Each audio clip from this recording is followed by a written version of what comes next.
The card of the bouquet and the house of the bouquet function in quite different ways, especially when one reads the grand tableau, the gros tableau in Lenormand.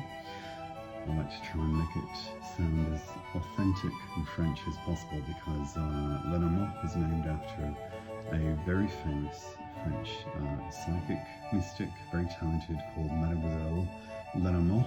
And so when I hear it being called Lenormand, the Lenormand Grand Tableau, to me it sounds like someone in Spain saying paella instead of paella, and having lived in Spain, I can assure you it's pronounced paella, never paella, I should say.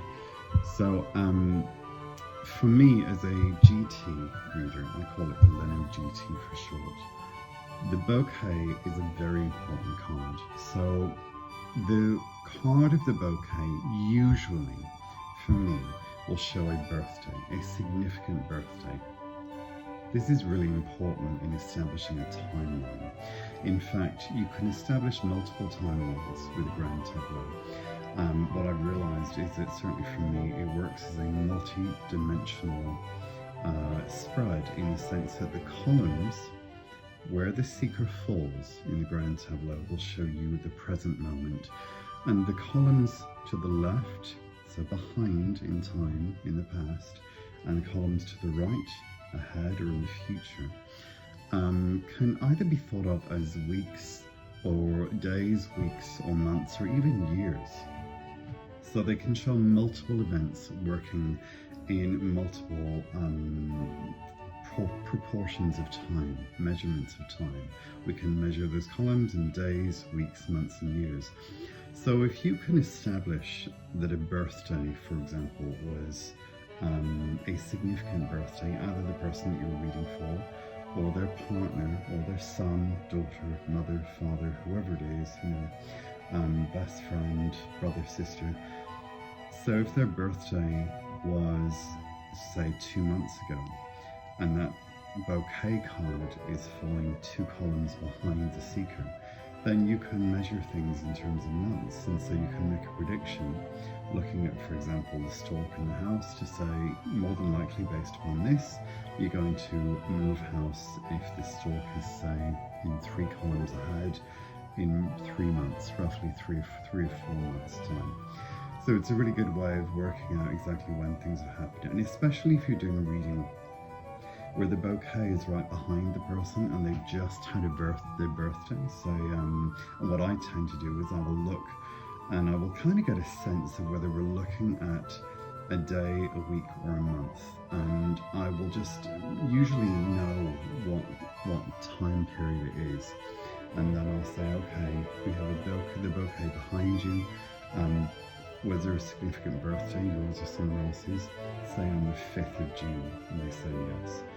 Then you can look at what has happened, the events that have happened, with the cards that surround the bouquet, the cards that surround the person, and it is a really good way of pinpointing exactly when things have happened. People will be very impressed, I guarantee you. Now, the house of the bouquet is the house of offers, the house of happiness, the house of gifts. The bouquet describes being appreciated, receiving a gift, receiving an invitation, being asked out on a date, to have a date, to have an offer of something. It could be an offer on a house. It could be a celebration, a wedding invitation, a wedding, an engagement. It could be an invitation for something. It could be an anniversary. It could describe someone who's creative. It could describe their job, to be a hairdresser, a makeup artist, an artist, a singer, someone who's working in film, anyone who's creating something. Apart from writing, obviously, writing would be better described with the book and the letter, for example. It could describe someone who wants to apologize, or someone who's feeling grateful. It could be an apology note. It could be someone who's optimistic, cheerful, peace-loving, happy, as opposed to a personality trait described by, for example, the whip, or the mountain, to be cold. The whip would be someone who's usually very critical or aggressive, totally the opposite, or who's quite violent. In terms of one of the most unusual card combinations that I've come across recently was the bouquet plus the scythe to describe cosmetic surgery. If you think about it, it kind of makes sense. Okay, so I hope that helps you with the bouquet card. It's a very important card for me.